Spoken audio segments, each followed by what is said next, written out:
합니다. 하나님께서 이 시간 우리 모두를요, 이 세상에 꼭 필요한 사람으로 모두 불러주셨어요. 우리가 함께 이 찬양 고백하면서 이 세상의 빛과 소금이 되어 하나님 앞에 영광 돌리는 우리가 되기를 소망합니다. 이 세상에 꼭 필요한 사람 바로 너. 이 세상에 꼭 필요한 사람 바로 너. 더러운 세상 깨끗하게 해볼까요? 깨끗하게 만드는 소금 같은 사람 어두운 세상 환하게 비치는 환하게 거예요. 만드는 등불 같은 사람 소금과 빛으로 하나님께 영광 돌릴 사람 바로 너. 우리 더 큰 목소리로 이 찬양 우리 옆사람 축복하면서 해볼게요.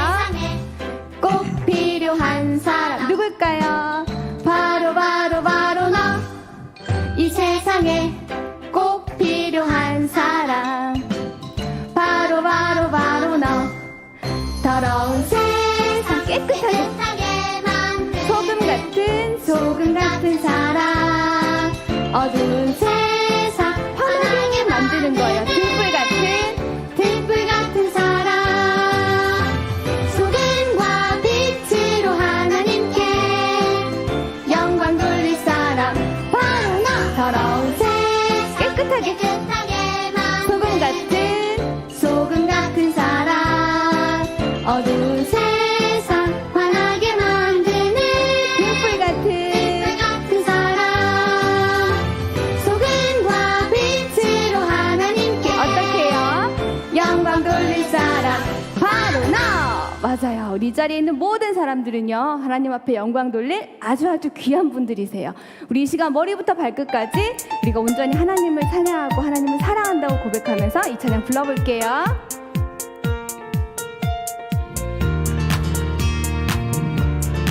자, 우리 머리부터 한번 해볼까요? 시작! 머리! 하나님만 생각하고 두 눈! 하나님만 하나님만 바라보고 입술! 하나님께 찬양하네 사랑해요 하나님. 우리의 마음은요, 마음 하나님으로 가득해. 하나님만 가득하고 두 손! 하나님께 기도하고 두 발! 씩씩하게 하나님 앞에 나아가요. 하나님께 나아가네 사랑해요 하나님. 나의 모든 것 드려요 머리부터 발끝까지 내려가 볼까요? 까지 사랑하는 하나님께 나의 모든 것을 드려요. 맞아요. 우리 머리부터 발끝까지 온전히 하나님께 드려볼까요? 다시 한번 찬양해 보겠습니다. 머리 하나님만 생각하고 두 눈 하나님만 바라보고 입술 하나님께 찬양하네 사랑해요 하나님. 마음 하나님으로 가득 담아볼까요? 가득하고 두 손! 두 손 하나님께 기도하고 두 발! 하나님께 나아가네 사랑해요 하나님. 나의 모든 것 드려요. 어디부터요? 머리부터 발끝까지 쭉 내려가는 거예요. 까지 사랑하는 하나님께 나의 모든 것을 드려요. 맞아요. 우리 이 시간 머리부터 발끝까지 하나님 앞에 드릴 준비가 되셨나요? 우리 이제 이 찬양으로 하나님 앞에 고백해 볼 거예요. 하나님, 우리의 마음과 우리의 생각을 지켜주세요. 우리의 힘으로 할 수가 없을 때에도 하나님께서 우리를 지켜주실 거예요. 우리 함께 고백해 볼게요. 하나님 지켜주세요. 내 생각 내 마음 하나님 지켜주세요. 빼앗기지 않도록 빼앗기지 꼭 담아두세요. 않도록 하나님만 예배하고 바라볼 수 있도록 바라볼 수 있도록 온전히 하나님께 향할 수 있도록 머리부터 도와주세요. 어깨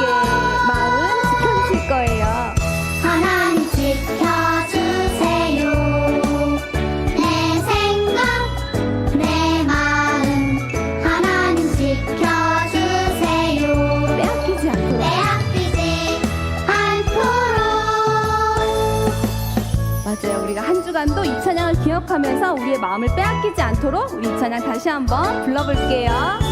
하나님 지켜주세요. 내 생각 내 마음 하나님 지켜주세요. 빼앗기지 않도록 하나님만 예배하고 바라볼 수 있도록 온전히 하나님께 향할 수 있도록 도와주세요. 하나님 지켜주세요. 하나님 지켜주세요. 내 생각, 내 생각 우리의 마음도요. 내 마음 하나님 지켜주세요. 빼앗기지 않도록. 아멘. 우리 계속해서 함께 찬양하겠습니다. 하나님, 우리가 주의 보좌 앞에 모였습니다. 주의 임재 안에 우리가 있습니다. 우리의 찬양을 받아 주옵소서. 우리 이 시간 우리 보좌 앞에 모였네 함께 찬양하며 나아갑니다.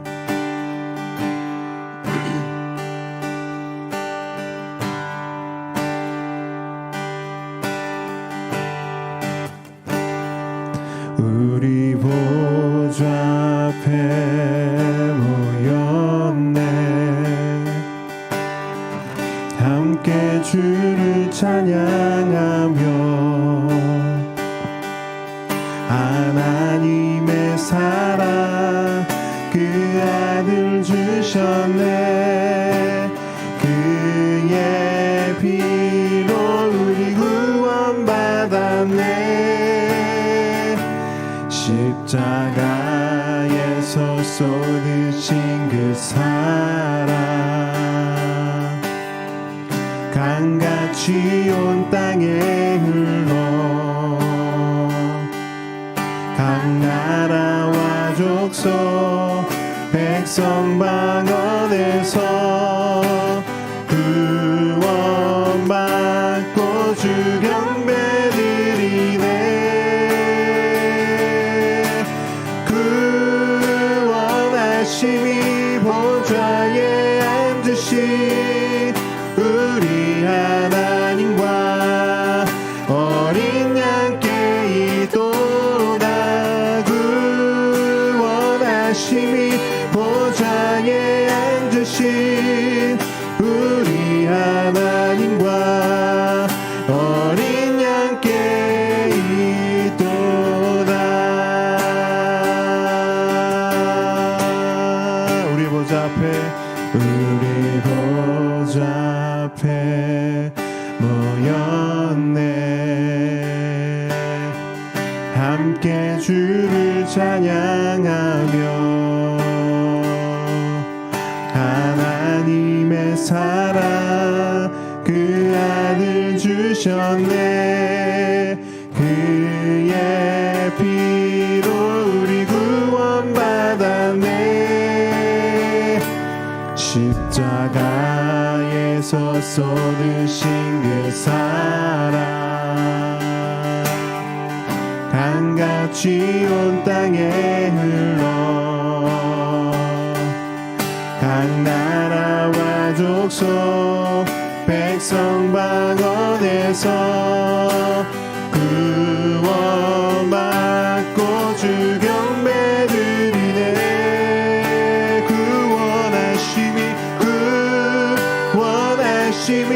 보좌에 앉으신 우리 하나님과 어린 양께 있도다 구원하심이 보좌에 앉으신 우리 하나님과 어린 양께 있도다 구원하심이 보좌에 앉으신 우리 하나님과 어린 양께 있도다 구원하심이 보좌에 앉으신 우리 하나님과 어린 양께 있도다 구원하심이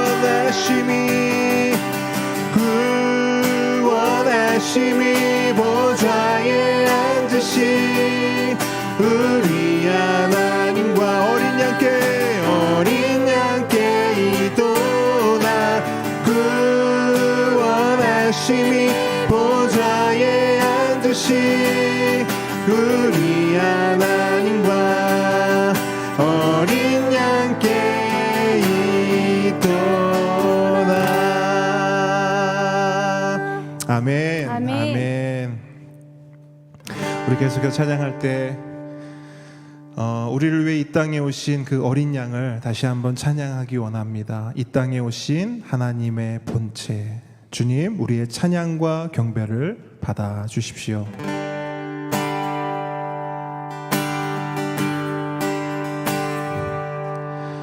이 땅 위에 오신 하나님의 본체 십자가에 달리사 우리 죄 사셨네. 하나님이 그를 지극히 높여 모든 이름 위에 뛰어난 이름을 주사 우리 예수 이름 앞에 절하고 모든 입이 주를 시네. 아멘. 영광 중에 오실 주를 보리라. 선포해 왕께 만세. 아멘. 존귀와 위엄을 찬양해 왕의 왕께 만세. 주 예수 하나님. 우리 고대하네 주의 모실 그날 다시 사신 왕의 영광 이 땅을 비추네. 사단의 권세는 주 앞에 무너져 생명과 진리의 주 권세 가장 높도다. 우리 예수 이름 앞에 절하고 모든 입이 주를 시네. 아멘. 영광 중에 오실 주를 보리라. 아멘. 선포해 왕께 만세. 그와 위엄을 찬양해 왕의 왕께 만세. 주 예수 하나님 왕께 만세. 왕께 만세. 존귀와 위엄을 찬양해 왕의 왕께 만세. 주 예수 하나님.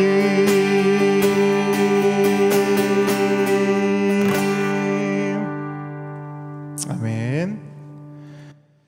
이 시간 김우준 노사님께서 우리를 대표해 기도해 주시겠습니다.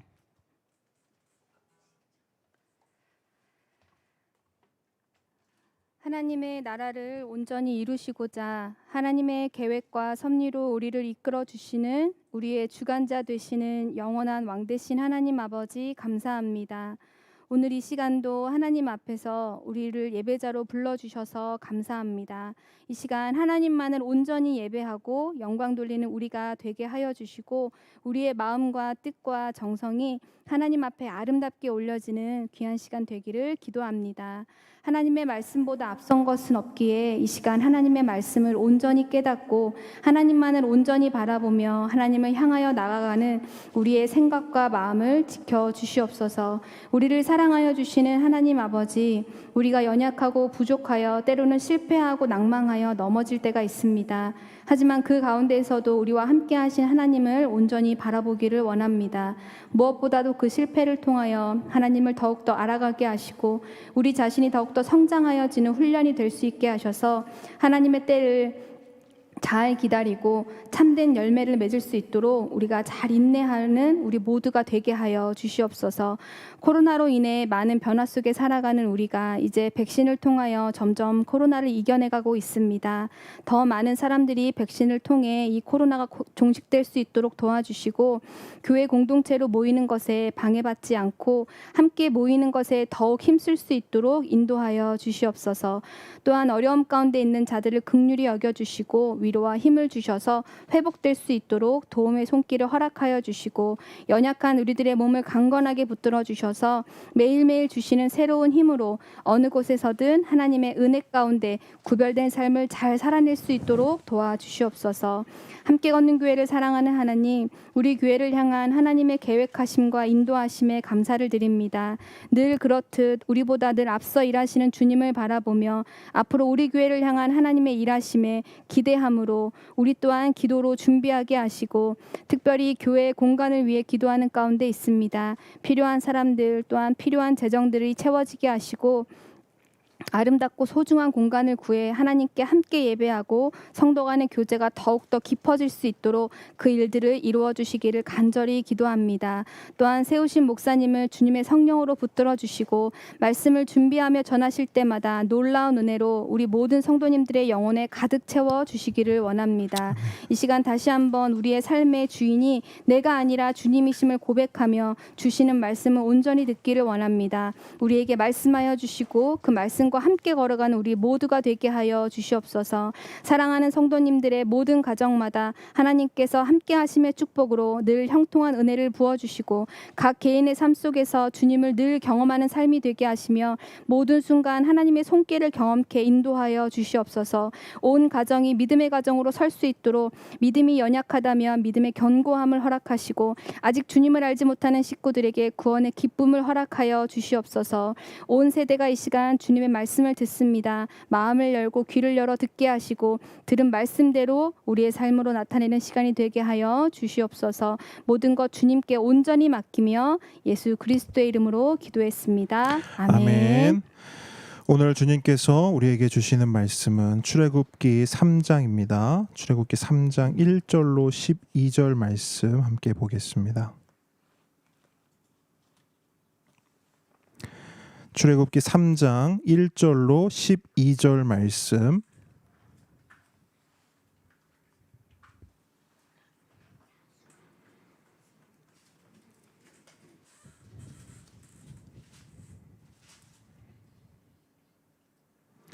한 목소리로 읽겠습니다. 시작.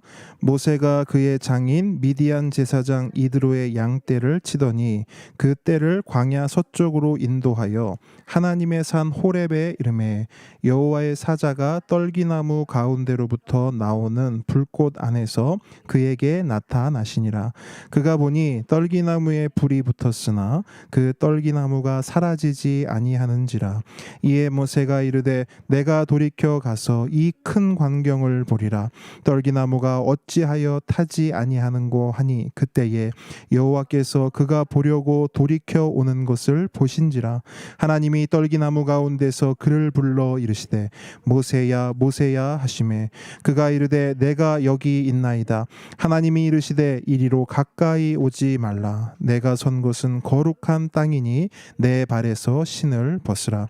또 이르시되 나는 내 조상의 하나님이니 아브라함의 하나님, 이삭의 하나님, 야곱의 하나님이니라. 모세가 하나님 배웁기를 두려워하여 얼굴을 가리매 여호와께서 이르시되 내가 애굽에 있는 내 백성의 고통을 분명히 보고 그들이 그들의 감독자로 말미암아 부르짖음을 듣고 그 근심을 알고 내가 내려가서 그들을 애굽인의 손에서 건져내고 그들을 그 땅에서 인도하여 아름답고 광대한 땅, 젖과 꿀이 흐르는 땅, 곧 가나안 족속, 헷 족속, 아모리 족속, 브리스 족속, 히위 족속, 여부스 족속의 지방에 데려가려 하노라. 이제 가라. 이스라엘 자손의 부르짖음이 내게 달하고 애굽 사람이 그들을 괴롭히는 학대도 내가 보았으니 이제 내가 너를 바로에게 보내어 너에게 내 백성 이스라엘을 자손을 애굽에서 인도하여 내게 하리라. 모세가 하나님께 아뢰되 내가 누구이기에 바로에게 가며 이스라엘 자손을 애굽에서 인도하여 내리이까. 하나님이 이르시되 내가 반드시 너와 함께 있으리라. 내가 그 백성을 애굽에서 인도하여 낸 후에 너희가 이 산에서 하나님을 섬기리니 이것이 내가 너를 보낸 증거니라. 아멘. 겸손과 순종의 마음으로 오늘 이 말씀을 함께 받도록 하겠습니다. 오늘의 말씀은 찾아오시는 순례 하나님입니다. 찾아오시는 순례 하나님. 제목이 굉장히 독특하죠. 그런데 잘 기억해 두시면 우리가 침체되고 우리가 영적으로 다운되었을 때 하나님의 큰 위로와 격려가 우리에게 있을 것입니다. 그런 의미에서 한번 따라해 주십시오. 찾아오시는 순례 하나님. 자, 우리 주일학교 친구들도 같이 찾아오시는 순례 하나님. 자, 여러분, 이 세상의 모든 종교는요, 사람이 신을 찾아야 됩니다. 잘 들어보세요. 이 세상에 있는 모든 종교는 사람이 신을 찾아야 돼요. 사람이 구원을 찾아 떠나야 합니다. 그러나 유일하게 기독교는 하나님이 사람을 찾아옵니다. 하나님이 사람을 찾아오셔서 구원을 주세요. 이것이 다른 종교와 기독교의 가장 큰 차이점입니다. 이 차이점을 숨바꼭질에 비유하면 종교는 누가 순례일까요? 사람이 순례예요? 신이 순례예요? 사람이 순례예요. 사람이 순례가 되어서 꽁꽁 숨어 있는, 어디에 있는지도 모를 그 신을 찾아야 돼요. 그 구원을 찾아 떠나야 돼요. 사람이 그걸 해야 돼요. 그래서 종교는 누가 순례다? 사람이 순례다. 그러나 기독교는 반대예요. 누가 순례입니까? 하나님이 순례예요. 하나님은 순례가 되실 이유가 전혀 없으시죠. 그런데도 하나님은 스스로 순례가 되세요. 그래서 도망치는 사람, 꽁꽁 숨어 있는 사람, 하나님을 피해 달아나는 사람, 그 사람을 찾아내십니다. 내가 새벽 날개를 치며 바다 끝에 거할지라도, 내가 사망의 음침한 골짜기로 다닐지라도 하나님은 반드시 찾아오셔서 구원을 주십니다. 그래서 찾아오시는 순례 하나님. 따라하겠습니다. 찾아오시는 순례 하나님. 여러분, 세상의 상식은 목마른 사람이 우물을 파야 돼요. 필요한 사람이 찾아야 하고 필요한 사람이 가야 돼요. 그러나 하나님의 상식은 정반대입니다. 목마른 건 우린데 하나님이 우물을 파세요. 구원이 필요한 건 우린데 하나님이 우리에게 오셔서 구원을 주십니다. 야, 구원이 필요한 건 너니까 네가 와야지. 필요해? 그럼 네가 와야지. 네가 날 찾아야지. 이렇게 말씀하시지 않고 오히려 하나님이 찾아오셔서 구원을 주십니다. 그래서 성경은 찾아오시는 하나님의 이야기예요. 순례 하나님의 이야기입니다. 성경이 무슨 이야기라고요? 순례 하나님의 이야기. 찾아오시는 하나님의 이야기. 창세기부터 요한계시록까지 사람은 계속 도망가고 숨어요. 그리고 하나님은 계속 찾고 찾아내고 찾아오십니다. 그게 성경이에요. 오늘 본문도 그 찾아오시는 순례 하나님의 이야기를 우리에게 보여주고 있습니다. 모세를 찾아오시는 순례 하나님, 이스라엘을 찾아오시는 순례 하나님, 오늘 그 하나님을 함께 묵상합니다. 묵상하실 때 우리를 찾아오시는 순례 하나님의 크신 은혜와 사랑을 풍성히 경험하는 시간 되시길 바랍니다. 이제 말씀으로 들어갑니다. 우리 하나님은 어떤 분이신가? 첫째, 우리 하나님은 지극히 작고 낮은 사람을 찾아오십니다. 어떤 사람을 찾아오신다? 지극히 작고 낮은 사람. 여러분, 하나님은 온 우주의 주인이시고 왕이십니다. 온 우주를 창조하셨고 지금도 온 우주를 다스리고 계세요. 하나님은 크신 분이고 높으신 분입니다. 그렇다면 하나님은 어떤 사람을 찾으실까요? 언뜻 생각하면 그래도 하나님과 좀 급이 맞는 그런 사람을 찾으실 것 같습니다. 기왕이면 실력도 좋고 능력도 갖춘 좀 그럴듯하고 괜찮은 사람들을 찾으실 것 같아요. 그런데 하나님은 우리의 이러한 생각, 우리의 이러한 상식을 비껴가십니다. 하나님은 어떤 사람들을 찾아오시는가? 하나님은 연약한 사람들을 찾아오세요. 부족한 사람들을 찾아오십니다. 별 볼 일 없는 사람, 아무것도 가진 것이 없는 사람, 아무것도 할 수 있는 것이 없는 사람, 지극히 작고 낮은 사람들을 찾아오십니다. 하나님과 전혀 급이 맞지 않고 전혀 어울리지도 않는 그런 사람들을 하나님은 찾아오세요. 모세가 그랬습니다. 오늘 본문에 모세가 그랬어요. 여러분, 모세는 앞으로 하나님의 일을 해야 할 사람입니다. 그런데 그 일이 보통 일이 아니에요. 출애굽이라는 거대하고 위대하고 웅장한 하나님의 구원 프로젝트를 그가 책임져야 돼요. 그런데 모세는 너무 작은 사람이었어요. 지극히 낮은 사람이었어요. 하나님의 이 구원 프로젝트에, 이 일에, 이 사명에 전혀 어울리지 않는 사람이었어요. 여러분 보세요. 하나님이 모세를 찾아오셨을 때 모세의 나이 80세였어요. 그가 40세에 애굽에서 도망쳐 나와 미디안 광야에서 40년을 보냈습니다. 40년 전 그는 맨손으로 사람을 쳐 죽일 만큼 건장한 청년이었어요. 하지만 지금 어떻습니까? 지금은 아니죠. 이제 그는 몸 여기저기가 아프기 시작하고 힘도 제대로 쓸 수 없는 80세의 노인이 되었습니다.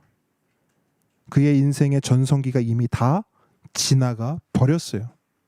그는 하나님의 일을 하기에 너무 작은 사람이었어요. 또한 1절을 보십시오.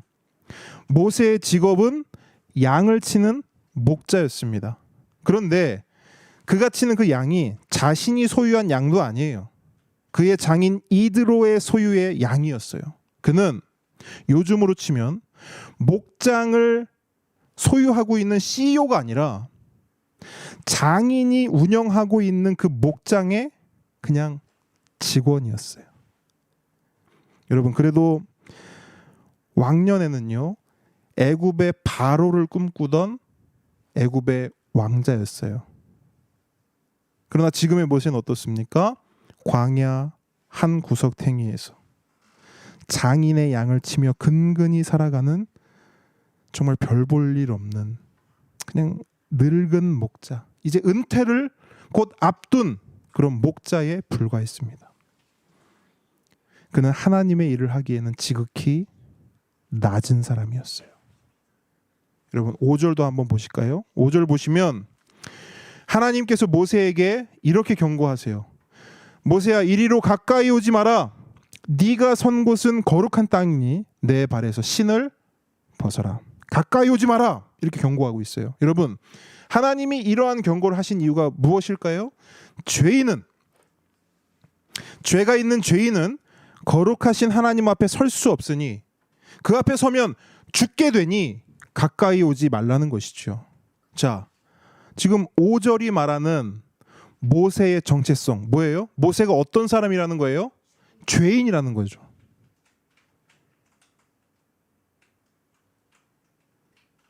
여러분, 우리가 본문에서 만나는 모세의 모습 어떻습니까? 모세는 하나님의 일을 하기엔 너무 작은 사람이었어요. 하나님의 일을 하기에는 지극히 낮은 사람이었어요. 심지어 그는 하나님과 함께 할 수 없는 뭐였다고? 죄인이었어요. 한마디로 그는 오늘 본문에 나오는 떨기나무 같은 사람이었어요. 어떤 사람? 떨기나무 같은 사람. 떨기나무는 광야에 흔하게 볼 수 있는 그런 나무였어요. 그냥 광야에 그냥 흔하디 흔한 게 떨기나무예요. 우리나라로 치면 잡초 같은 거예요. 키가 아주 작은 가시덤불인데요, 정말 볼품없는 나무입니다. 사막 열기에 순식간에 타버리는 정말 연약한 나무예요. 아무짝에도 쓸모없는 나무. 그 나무가 뭐다? 떨기나무예요.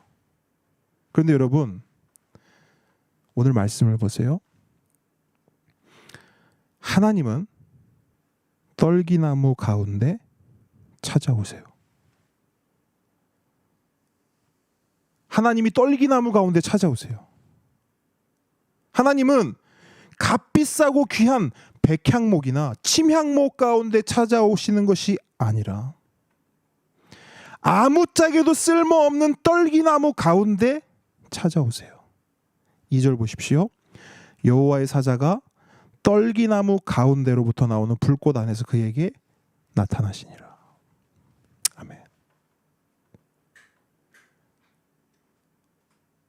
여러분, 이 말씀이 무엇을 우리에게 말하고 있는 걸까요? 하나님은 떨기나무와 같은 모세를 찾아 오셨다는 거예요. 별 볼 일 없는 모세, 아무것도 할 수 없는 모세, 지극히 작고 낮은 모세를 하나님이 찾아오셨다는 거예요.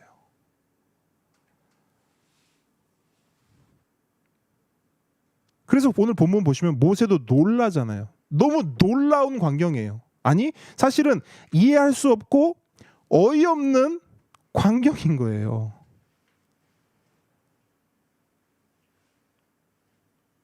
뜨거운 열기에도 시커먼 숯이 되어 먼지처럼 흩날리는 것이 떨기나무인데, 그 떨기나무에 불이 활활 타오르고 있는 거예요.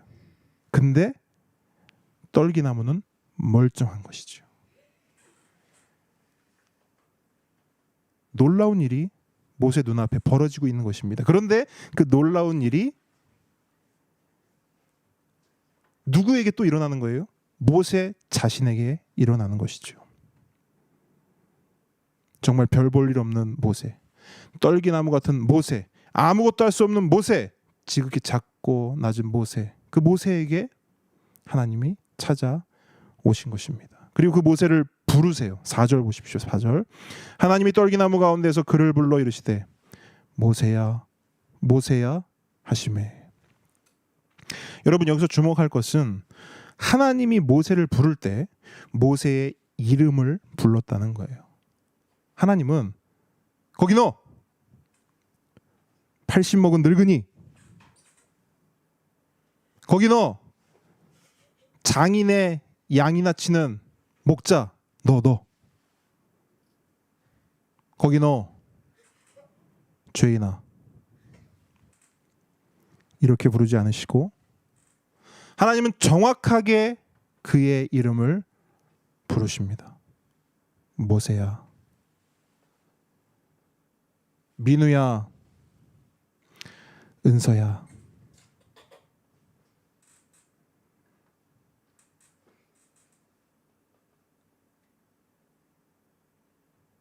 그리고 여러분, 또 한 가지 주목할 게 있어요.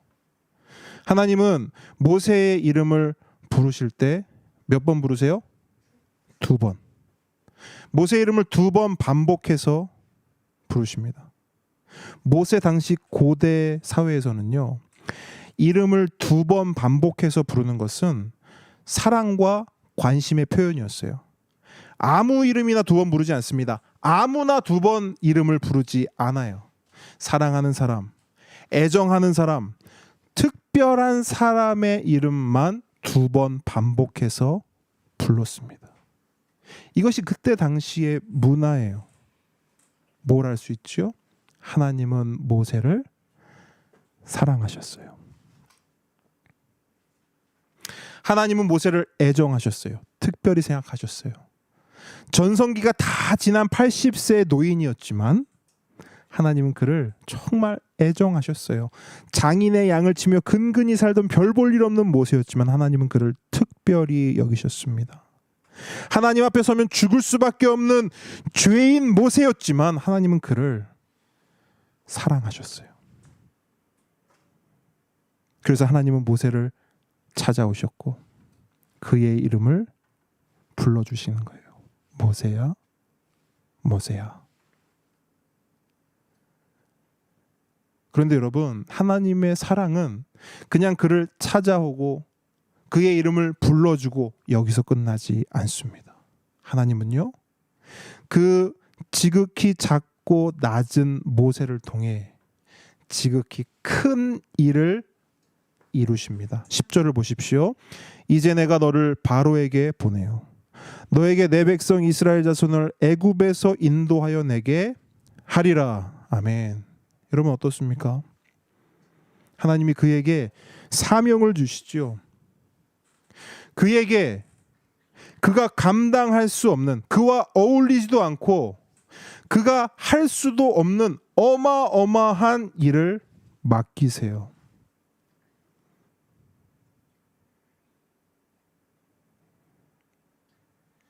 여러분, 우리는 어떻습니까? 저와 여러분은 백향목인가요? 아니면 떨기나무인가요? 우리는 연약한 사람이에요. 부족한 사람이에요. 볼품없고 별 볼 일 없는 지극히 작고 낮은 사람입니다. 우리는 떨기나무입니다. 그러나 여러분, 우리를 보십시오. 떨기나무인 우리를 보십시오. 우리 가운데 누가 오셨습니까? 우리 안에 누가 계세요? 하나님이 찾아오셨어요. 우리 안에 성령님이 계십니다. 우리 안에 성령님이 활활 타오르고 계세요. 아멘이십니까? 그러므로 함께 오는 성도 여러분, 떨기나무여도 괜찮습니다. 부족해도 괜찮고 연약해도 괜찮고 별 볼 일 없어도 괜찮습니다. 지극히 작고 낮은 삶이어도 괜찮습니다. 그런 우리를 하나님이 찾아오셨어요. 찾아오셔서 우리 이름을 불러주셨어요. 정훈아, 정훈아, 2번이나 반복해서 불러주세요. 뿐만 아니라 우리에게 감당할 수 없는 큰 일, 구원의 큰 일을 또한 맡겨 주십니다. 여러분 분명히 기억하십시오. 하나님의 눈은 우리를 향합니다. 세상은 우리에게 관심 없어요. 우리를 인정해 주지도 않습니다. 그러나 하나님은 우리에게 관심이 많으세요. 우리를 인정해 주시고 우리를 사랑해 주십니다. 그리고 하나님은 지극히 작은 우리를 통해 하나님의 지극히 큰 일을 반드시 이루어 가십니다. 고린도전서 1장 27절, 하나님께서 세상에 미련한 것들을 택하사 지혜 있는 자들을 부끄럽게 하려 하시고 세상에 약한 것들을 택하사 강한 것들을 부끄럽게 하려 하시매. 아멘. 여러분, 우리는 떨기나무입니다. 지극히 작고 낮은 사람들이에요. 이 세상에서 가장 미련한 사람들이고 가장 연약한 사람들입니다. 그런데 하나님은 그런 우리를 택하셨어요. 찾아오셨습니다. 사랑하셨습니다. 이 모든 것이 하나님의 은혜인 줄 믿습니다. 이 풍성한 은혜를 마음껏 누리며 살아가는 우리 모두가 되길 주님의 이름으로 축복합니다. 한 걸음 나아갑니다. 우리 하나님은 어떤 분이신가? 2번째입니다. 우리 하나님은 평범한 일상에 찾아오십니다. 어떤 순간에? 평범한 일상에. 지금 이 순간에도 세상에는요, 여러분, 참으로 많은 일들이 일어나고 있습니다. 크고 중요한 일도 일어나고 작고 소소한 일도 일어납니다. 그런데 여러분, 크고 중요한 일은 주로 어디서 일어날까요? 가능성으로 보면 많은 사람들이 사는 큰 도시에서 일어날 가능성이 많습니다. 왜냐? 큰 도시에는 사람만 많이 사는 것이 아니라 국가의 주요 시설과 기관도 있고 그곳에서 국가의 국정이 결정되고 실행되기 때문입니다. 그래서 세상의 관심은 늘 어디에 있냐? 큰 도시에 있어요. 그래서 사람들은 거기에 카메라를 비추고 마이크를 들이댑니다. 뉴스나 신문을 보십시오. 다 하나같이 다 그곳에 대한, 그 큰 도시에 대한 이야기들 뿐이에요. 큰 도시에서 일어나는 크고 중요한 일에 모든 사람들의 시선이 꽂혀 있어요. 세상은요, 작고 소소한 일에 별로 관심이 없습니다. 평범한 일상에 주목하지 않아요. 그런데 하나님은 정반대입니다. 하나님의 시선은 큰 도시에 있지 않습니다. 하나님은 세상의 크고 중요한 일이 아니라 우리의 작고 소소한 일에 주목하고 계세요. 여러분, 성경에 많은 이야기들을 보세요. 하나님의 시선이, 하나님의 눈이, 하나님의 관심이 어디에 있는가? 큰 도시에 있지 않아요. 크고 무슨 뭐 대단하고 뭐 중요한 거기에 있지 않아요. 하나님은 작고 소소한 일에 주목하세요. 그래서 하나님은 지극히 작고 낮은 사람의, 우리 같은 그런 사람들의 평범한 일상에 찾아오십니다. 여러분, 오늘 본문 1절로 6절을 한번 보세요. 하나님의 시선은 어디를 향하고 있습니까? 광야에서 양떼를 치는 모세를 향하고 있어요. 아무도 관심 갖지 않고 아무도 쳐다보지 않는 모세의 평범한 일상에 하나님의 시선이 향하는 거예요. 7절도 보세요. 하나님의 관심은 어디를 향하고 있습니까? 7절 한번 제가 읽어드릴게요. 여호와께서 이르시되 내가 애굽에 있는 내 백성의 고통을 분명히 보고 그들이 그들의 감독자로 말미암아 부르짖음을 듣고 그 근심을 알고. 하나님의 관심은 애굽 왕궁에 있지 않았어요. 분명 크고 뭐 대단한 일은 애굽 왕궁에서 일어날 텐데 하나님은 그곳에 관심이 없으세요. 하나님 그곳에 대해서 말씀하지 않으세요. 대신 하나님의 관심은 어디 있느냐? 애굽에 있는 자기 백성의 평범한 일상에 있습니다. 여러분, 그들의 평범한 일상이 뭐죠? 여러분, 애굽에 있는 하나님 백성, 그 이스라엘의 평범한 일상이 무엇입니까? 한마디로 고통입니다. 감독자로 말미암는 부르짖음과 근심이 그들의 일상이에요. 여러분, 우리의 일상, 우리의 평범한 일상과 너무 닮아있지 않습니까? 우리의 평범한 일상도 뭐예요? 고통의 연속이에요.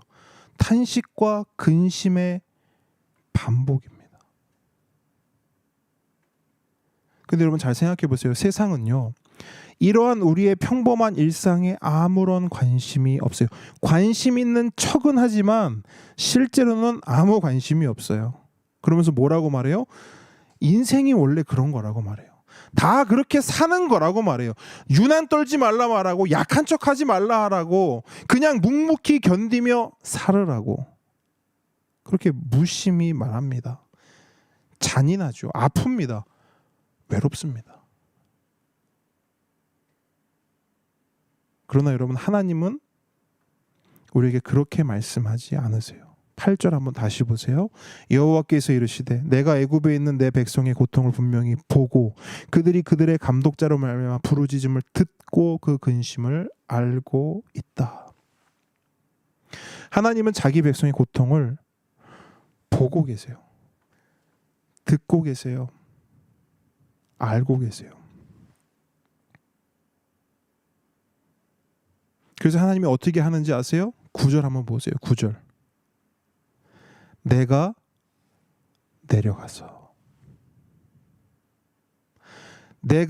내려가서 그들을 애굽인의 손에서 건져내고 그들을 그 땅에서 인도하여 아름답고 광대한 땅, 젖과 꿀이 흐르는 땅, 곧 가나안 족속, 헷 족속, 아모리 족속, 브리스 족속, 히위 족속, 여부수 족속의 지방에 데려가려 하노라. 하나님이 우리의 고통을 보고 듣고 아신 후에 어떻게 하시냐? 내가 내려가겠다 말씀하세요. 내가 찾아가겠다 말씀하세요. 하나님은 자기 백성의 평범한 일상에 찾아오세요. 고통과 근심과 탄식이 반복되고 아우성치는 그 자기 백성의 평범한 일상에 찾아오세요. 여러분, 40년이나 반복되었던 모세의 일상이었어요. 광야에서 장인 이드로의 양을 치는 거. 그런데 그 일상에 누가 찾아오세요? 하나님이 찾아오시죠. 여러분, 이스라엘 백성에게 그 평범한 일상, 그 고통의 일상은 몇 년이나 반복되었어요? 400년을 반복되었어요. 그런데 그 반복되는 그 정말 끝이 보이지 않는 칠흑같이 어두운 그 고통의 일상, 그 평범한 일상은 일상 가운데 하나님이 찾아오십니다. 전에 한 성도님을 상담한 적이 있어요. 그분은 남편과 자녀 문제로 이제 극심한 고통을 받고 계셨었는데, 이제 그분의 이야기를 충분히 들어주고 이제 말씀으로 이렇게 격려하고 권면했습니다. 그런데 그분이 상담 중에 이런 말씀을 하세요. 하나님은 자기 같은 평신도에게 별로 관심이 없다는 거예요. 목사님처럼 하나님을 위해 뭔가 특별한 삶을 사람들만 하나님이 관심을 가져주지, 자기처럼 이렇게 평신도, 말 그대로 그냥 평범한 삶을 사는 사람들은 하나님의 관심 받기라는 거예요. 여러분, 정말 그럴까요? 여러분은 어떻게 생각하십니까? 목사인 제가 경험하는 하나님과 여러분이 경험하는 하나님은 다른 하나님입니까? 하나님은 제가 목사라서 더 특별히 사랑하시고 더 특별히 관심 가져주시고, 여러분은 평신도라서 덜 사랑하시고 덜 관심 가지실까요? 하나님 그런 분일까요? 그렇지 않죠. 애초에 평신도라는 말 자체가 틀린 것이지요. 그래서 여러분, 이제 기도를 하고 신방을 마치려던 참에 이제 그 말씀을 하신 거예요. 그래서 어떻게 했냐? 신방을 처음부터 다시 시작했어요. 그러면서 제가 예수님 이야기를 좀 해드렸어요. 예수님이 얼마나 평범한 삶을 사셨는지, 그리고 예수님이 평범한 사람들에게 얼마나 많은 관심을 기울이셨는지. 여러분, 예수님은 어느 지역 출신입니까? 나사렛 출신이세요. 그래서 당시 사람들은 예수님을 뭐라고 불렀냐? 나사렛 예수 이렇게 불렀어요. 근데 나사렛은 특별한 것도 아니고 대단한 것도 아니에요. 말씀 한 구절이 나사렛이 어떤 곳인지를 알려주는데, 요한복음 1장 46절이에요. 나다니엘이 이르되 나사렛에서 무슨 선한 것이 날 수 있느냐. 유명한 말씀이잖아요. 이게 무슨 말이에요? 나사렛은 선한 것이 날 수 없는 곳이라는 거예요. 별거 없는 동네라는 거예요. 특별한 거 없는 동네라는 거예요. 여러분, 우리 속담에도 개천에서 용 났다 이런 말 있잖아요. 나사렛은 뭐냐? 개천이에요. 개천. 용이 날 수 없는, 특별하고 대단한 사람이 날 수 없는, 그래서 대단하지도 특별하지도 않은 그냥 평범한 동네, 마을이었어요. 근데 거기서 누가 잘하셨다고요? 예수님이 거기서 잘하셨어요. 그 평범한 곳에서. 그럼 예수님의 직업은 뭐였습니까? 목수였죠. 목수도 특별한 직업 아니에요. 당시 어느 마을에나 있었던 그냥 볼 수 있는, 흔히 볼 수 있고 흔히 만날 수 있는 그냥 평범한 직업이었어요. 이처럼 예수님은 평범한 마을 출신의 평범한 직업을 가진 평범한 삶을 사셨던 분입니다. 그리고 그런 예수님께서 주로 만나고 어울린 사람은 누구냐? 대단하고 멋진 사람들, 특별하고 뛰어난 사람들 아니에요. 예수님은 늘 평범한 일상을 살아가는 지극히 평범한 사람들을 찾아가셨고, 그들과 만나셨고, 그들과 함께 하셨어요. 그의 제자들을 한번 보십시오. 우리가 일상에서 자주 만나는 사람들, 그 이상도 이하도 아닙니다. 감정적인 사람, 현실적인 사람, 열심 있는 사람, 의심 많은 사람, 욕심 많은 사람, 그리고 배신하는 사람까지 우리 주변에서 쉽게 찾아볼 수 있는 지극히 평범한 사람들이었어요. 그리고 예수님과 그들이 만나는 장면도 그리 특별할 것이 없는 너무나 평범한 모습이었습니다. 예수님은 그들의 평범한 일상에 찾아오시죠. 베드로와 안드레는 어부였습니다. 그럼 그들은 어디에 있었을까요? 어부는 어디에 있어야 돼요? 바다에. 바다에 있거나 그리고 배 위에 있어야겠죠. 그래서 예수님은 그들이 바닷가에 그물을 던질 때 그들을 찾아오셨어요. 그들의 평범한 일상 가운데. 자, 마태는 세리였어요. 그는 또 어디에 있어요? 세리는 어디에 있어야 돼요? 세관에 있어야 돼요. 그래서 예수님은 그가 세관에 앉아 있을 때 그를 찾아오셨어요. 여러분, 우리가 주님을 만나고 경험하는 것은 대단하고 특별한 것이 아닙니다. 또한 주님을 만날 수 있는 사람, 주님을 경험할 수 있는 사람은 대단한 사람, 특별한 사람 아니에요. 어디를 가야만, 어디에 있어야만, 어떤 배지를 달아야만, 어떤 자리에 있어야만 주님을 만나는 것이 아니라고요. 주님은 우리의 평범한 일상 가운데 찾아오십니다. 평범한 일상을 살아가는 지극히 평범한 사람들을 찾아오세요. 그게 성경이 우리에게 보여주는 우리 주님의 모습입니다. 그런데 여러분, 이것이요, 우리에게 너무나 큰 위로가 됩니다. 만약 주님께서 아주 특별한 곳, 아주 특별한 사람들만 찾아가는 분이라면 아마도 우리들 대부분은 아무리 기다려도 우리 주님 만나지 못할 거예요. 그러나 감사하게도 우리 주님은 우리처럼 평범한 사람들의 평범한 일상에 찾아오십니다. 더욱이 감사한 것은 뭐냐면 우리의 평범한 일상에 주님이 찾아오시잖아요. 그러면 우리의 평범한 일상은 더 이상 평범한 삶이 아닙니다. 특별한 삶이 돼요. 더 정확히는 우리의 평범한 삶이 특별한 삶을 향해 나아갑니다. 제자들의 삶이 그랬고요. 예수님을 영접하고 믿은 모든 사람들의 삶이 그러했어요.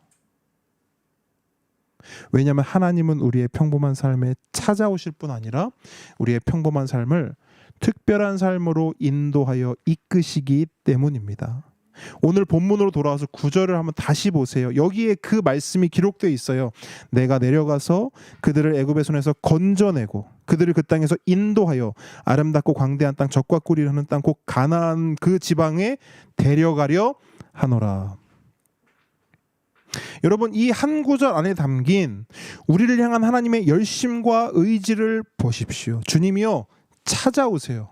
그런데 그냥 찾아오시기만 할 뿐 아니라 우리를 건져내고 인도하여 아름답고 광대한 땅, 젖과 꿀이 흐르는 가나안 땅, 약속의 땅, 구원의 땅으로 어떻게 해요?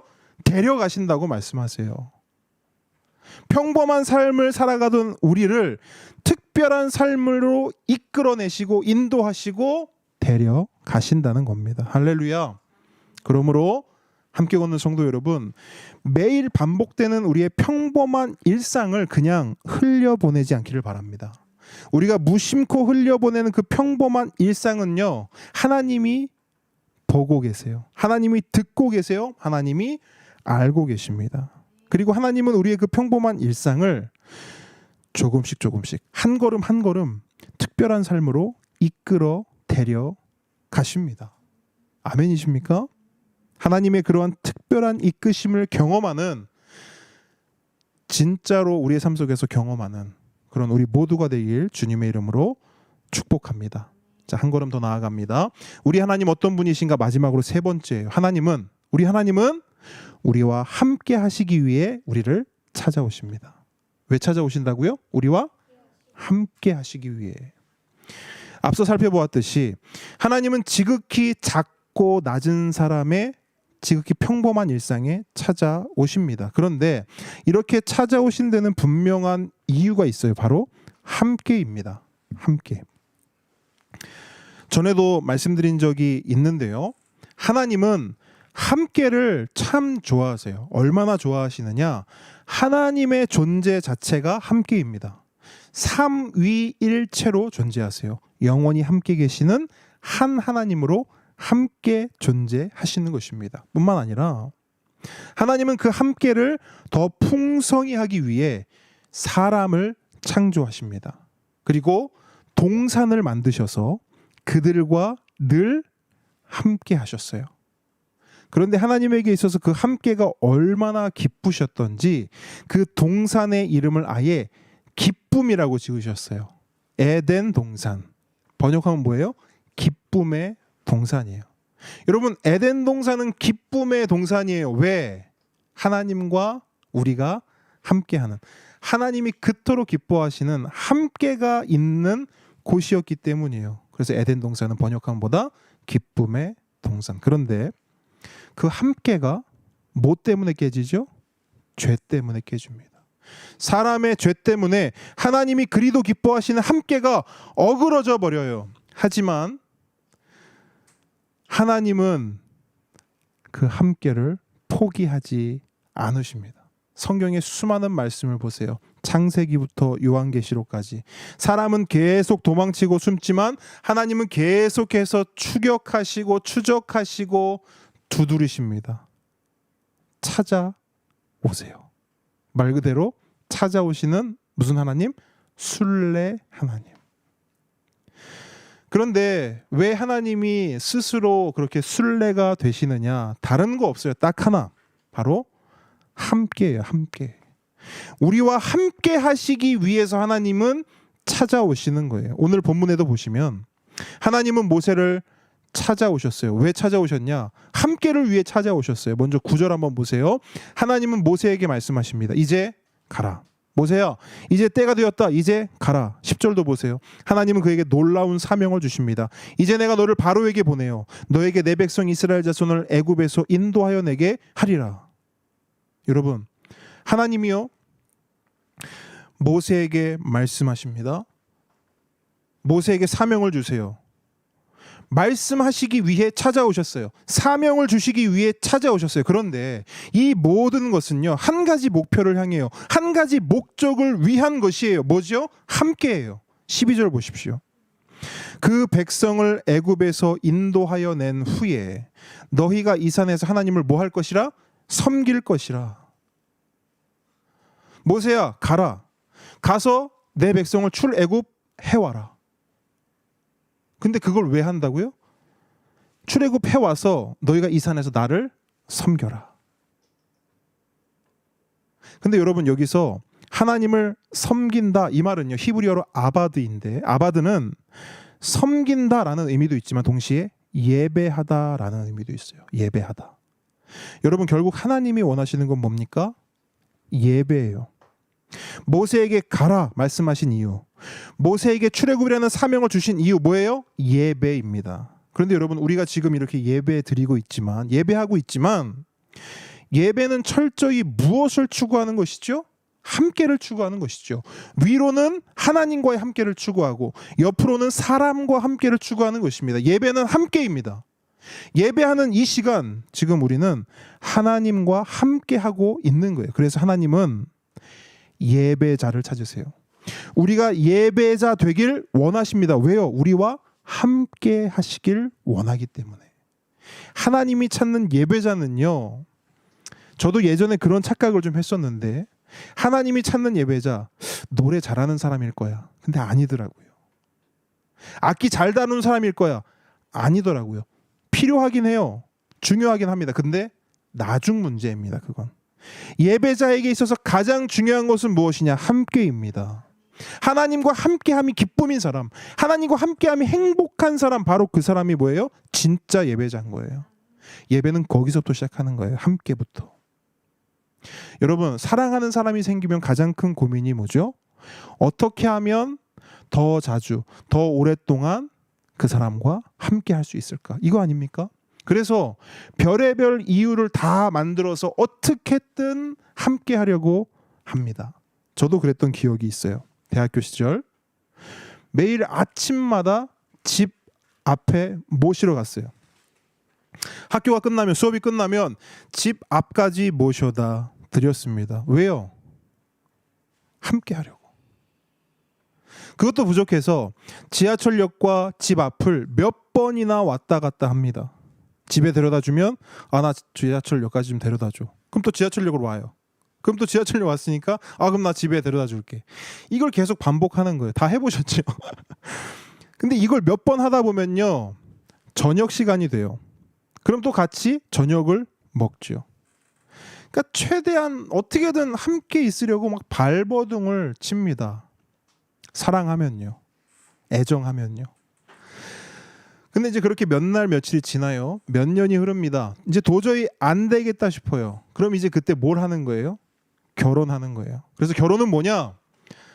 나는 당신과 하루 종일 평생을 함께 하고 싶습니다. 이게 결혼이에요. 그래서 여러분, 이 결혼의 정의를 한번 잘 생각하시고 제 이야기를 한번 들어보세요. 성경을 한번 보시면, 성경을 쭉 보시면 하나님과 사람 사이에 언약이 계속 나오거든요. 오늘 본문 6절에도 아브라함의 하나님, 이삭의 하나님, 야곱의 하나님, 이 말씀이 있잖아요. 이것도 언약에 기초한 말씀입니다. 그러니까 아브라함과의 언약, 이삭과의 언약, 야곱과의 언약, 그 언약을 모세 너와도 내가 맺겠다. 이거 지금 하나님이 말씀하시는 건데, 이 언약에 대해 말씀하는 성경을 쭉 한번 보시면 하나님과 사람 사이의 언약을 뭐 여러 가지로 비유하지만 그 중에서 가장 압도적으로 많은 비유로 나오는 게 뭐냐면 바로 결혼이에요. 하나님과 사람 사이에 맺는 언약을 한 남자와 한 여자의 결혼, 혼인 언약에 비유하는 것입니다. 그래서 요한복음 3장을 보면 예수님을 우리의 신랑이라고 표현하고 우리를 신부라고 표현해요. 마태복음 25장의 비유에서는요, 하나님의 백성들을 한밤중에 등불을 들고 나가서 신랑을 기다리는 처녀들로 비유합니다. 또 에베소서 5장으로 오잖아요. 예수님과 교회의 관계를 남편과 아내의 관계로 설명하고 있고요. 마지막으로 요한계시록 19장에 가면 마지막 때에 예수님이 다시 오실 때 천국에서 펼쳐지게 될 그 모습, 그 광경, 그 아름다운 순간을 뭐로 비유하느냐? 어린 양 예수와 구원받은 모든 성도들의 혼인 잔치라고 비유해요. 그러니까 성경은 하나님과 우리의 언약, 하나님과 우리의 관계를 결혼이라고 말하고 있는 거예요. 결혼. 그렇다면 여러분, 지금까지 제가 쭉 말씀드린 이런 것들을 토대로 하나님이 우리에게 무엇을 원하시는가 이렇게 생각해 보면 결론은 이거 딱 하나예요. 나는 너와 하루 종일 평생을, 영원을 뭐 하고 싶다? 함께 하고 싶다. 여러분, 이것이 하나님이 진짜 원하시는 거예요. 이것을 위해 하나님이 이 땅에 오신 거예요. 예수님이 이 땅에 오신 거예요. 그러므로 함께 걷는 성도 여러분, 간절히 바라기는 우리 모두가 이름값 했으면 좋겠어요. 어떤 이름값? 함께 걷는 교회. 그 이름값을 톡톡히 하는 우리 모두가 되길 축복합니다. 하나님과 함께 걷는 예배자가 됩시다.